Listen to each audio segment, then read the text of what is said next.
Assalamualaikum warahmatullahi wabarakatuh. Saya Ahmad Suwarno dari Security Cyber kelas pagi angkatan 2018. Di sini saya akan mempresentasikan proposal skripsi yang saya tulis mengenai analisis data penularan virus corona di Provinsi Jawa Barat menggunakan metode K-means clustering. Kita langsung saja menuju ke latar belakang. Yang pertama, mengenai virus corona merupakan suatu penyakit yang baru ditemukan pada akhir tahun 2019 yang lalu, dan virus ini dapat menular dengan sangat cepat. Orang-orang yang terinfeksi virus ini akan mendapati penyakitan pernafasan dari kategori ringan hingga menengah dan dapat sembuh tanpa harus ada perawatan khusus. Namun, tetap dibutuhkan penanganan tepat dan cepat. Topik yang akan penulis bahas adalah machine learning dan menggunakan taktik unsupervised learning. Penelitian ini untuk mengklasterkan dampak apa saja yang ditimbulkan berdasarkan penularan virus COVID-19. Untuk machine learning sendiri merupakan salah satu cabang artificial intelligence atau AI. Tugas utama machine learning adalah meningkatkan kemampuan mesin untuk mempelajari informasi baru dari data dan mengembangkan kemampuan mesin untuk memecahkan suatu masalah tanpa perlu memasukkan kode program yang dibuat secara eksplisit. Topik ini sangat mampu untuk mengelompokkan data mengenai COVID-19. Ya, kita bisa lihat data yang kita dapat dari kasus ini cukup banyak. Penelitian sebelumnya pernah dilakukan oleh O.J. et al. 2010, Chauvin dan Haqu 2012 yang berjudul Application of K-means Clustering Algorithm for Prediction of Student Academic Performance and Prediction of Student Academic Performance by an Application of K-means Clustering Algorithm, menunjukkan bahwa clustering dapat digunakan untuk memonitor kinerja mahasiswa di suatu universitas. Di penelitian sebelumnya ini kita bisa simpulkan bahwa teknik yang sama kita bisa terapkan pada kasus seperti ini mengenai apa saja yang kita dapat dari dampak COVID-19. Oleh karena itu, menggunakan algoritma K-means clustering kita dapat mengelompokkan hasil dari dampak penularan COVID-19 wilayah Jawa Barat untuk lebih efisiennya.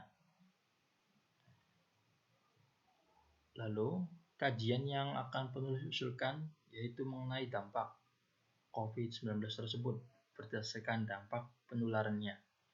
Dampak penularan COVID-19 meliputi angka terkonfirmasi, dinyatakan, angka kematian, angka sembuh, probable, dan suspek. Tentu saja pemeriksaan PCR, pemeriksaan rapid manner juga masuk ke dalam kategori tersebut. Untuk tujuannya tersendiri, tujuan utama dari penelitian ini yaitu untuk mendapatkan pengelompokan data penularan COVID-19 dalam lingkup wilayah Jawa Barat dengan menggunakan algoritma K-means. Untuk sesi berikutnya mengenai rumusan masalah. Di sini yang paling jelas adalah banyak penelitian mengenai dampak penularan COVID-19, namun sedikit penelitian tentang mengelompokkan data berdasarkan jenis dampak setelah terpapar COVID-19. Untuk sesi berikutnya mengenai pertanyaan penelitian. Di sini saya dapat 2 pertanyaan yang sangat jelas. Yang pertama mengenai bagaimana cara mengelompokkan data COVID-19 menggunakan algoritma Cummins. Pertanyaan yang kedua, berapa nilai klaster terbaik menggunakan algoritma Cummins? Lalu kita langsung saja ke tujuan penelitian. Tujuan penelitian ini tentu saja untuk menjawab pertanyaan penelitian yang sebelumnya. Yang pertama, untuk mengidentifikasi dampak dari pengelompokan jenis dampak terpapar COVID-19. Untuk pertanyaan yang kedua, untuk mengetahui nilai validitas klaster terbaik menggunakan algoritma Cummins. Nah, untuk manfaatnya sendiri, di sini ada dua, manfaat secara teoritis, manfaat secara praktis.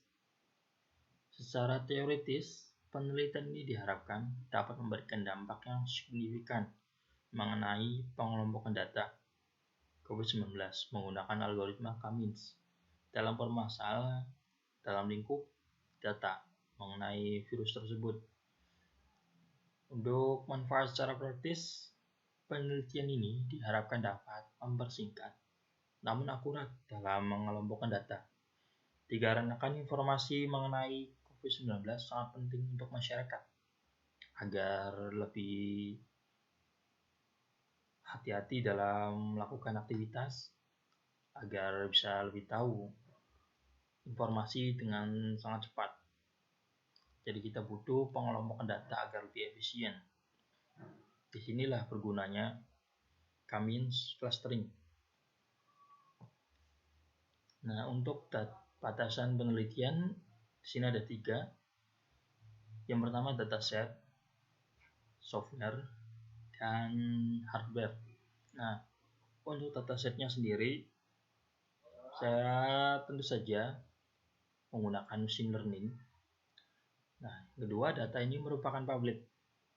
Saya dapat data ini dari Picobor Jabar Provinsi prof.go.id. Untuk softwarenya sendiri, tool yang digunakan untuk melakukan klasifikasi ini, saya menggunakan RabbitMiner. Nah, yang ketiga, spesifikasi laptop. Di sini RAM saya 4GB dengan Windows 10 dengan sistem model X44 ISA. Tentu saja Asus. Lalu yang selanjutnya, kerangka berpikir. Tentu saja yang pertama kita mulai dari machine learning terlebih dahulu. Lalu machine learning dibagi menjadi 2. Supervised learning, unsupervised learning.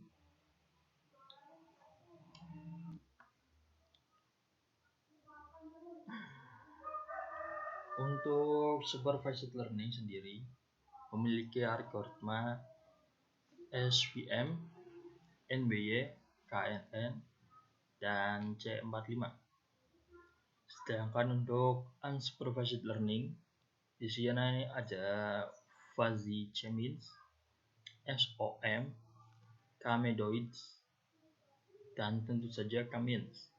Nah, di sini yang paling jelas membedakannya adalah di mana supervised learning bersifat klasifikasi, sedangkan unsupervised learning adalah clustering, yaitu mengelompokkan data. Di sini saya menggunakan metode Cummins. Lalu data yang saya dapat bersifat public. Seperti yang sebelumnya, saya dapat dari Picobor Jawa Barat co.id. Lalu untuk sesi berikutnya yaitu jadwal penelitian. Yang pertama tentu saja mengidentifikasi masalah. Yang kedua mencari keterkaitan material penelitian. Yang ketiga mengidentifikasi kesenjangan masalah. Di sini saya akan melakukan penelitian Agustus 2021 untuk merumuskan tujuan penelitian, merumuskan pertanyaan penelitian, dan mengumpulkan data atau fakta. Literature review. Insya Allah saya akan lakukan penelitian pada bulan September 2021. Yaitu lalu selanjutnya menyusun instrumen penelitian, melakukan eksperimen, dan melakukan uji. Saya akan mencoba melakukan penelitian tersebut pada bulan Oktober 2021. Lalu menganalisis atau menginterpretasi hasil eksperimen dan uji dan menarik kesimpulan dari penelitian tersebut. Saya akan insya Allah pada bulan November 2021.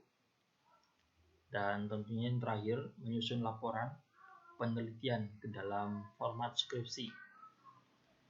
Saya akan lakukan pada Desember 2021. Ya, semoga ini adalah rancangan dari rencana penelitian saya. Semoga saya bisa melakukan tepat waktu.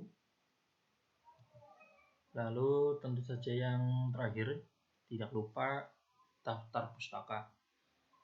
Saya dapat referensi ini dari Aurora dan Badal 2013 yang berjudul Evaluasi Student Performance Using Cummins Clustering.